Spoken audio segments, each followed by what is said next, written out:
নমস্কার, আকমনির ক্লাসরুমে আপনাদের স্বাগত জানাই। আজকে যে বিষয়টি নিয়ে আমরা আলোচনা করব সেটা হচ্ছে লং টার্ম হেলথ হ্যাজার্ড।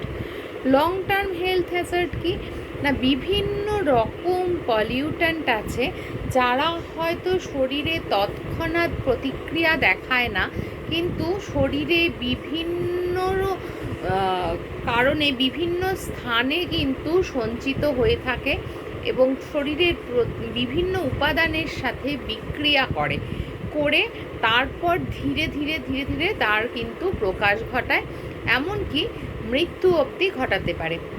এর খুব ভালো উদাহরণ হলো পেস্টিসাইড।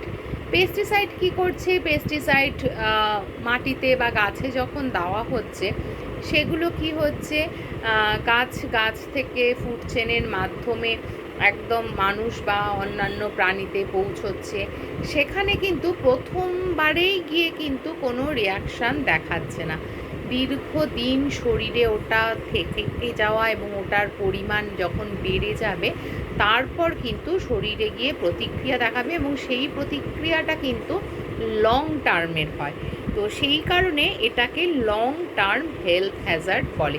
তো আজকের এই বিষয়টা যদি ভালো লেগে থাকে, লাইক কমেন্ট শেয়ার করবেন এবং নতুনরা অবশ্যই সাবস্ক্রাইব করে দেখবেন এবং পাশের বেল আইকনটি টিপে রাখবেন, যাতে নতুন বিষয়টি সঙ্গে সঙ্গে জানতে পারেন।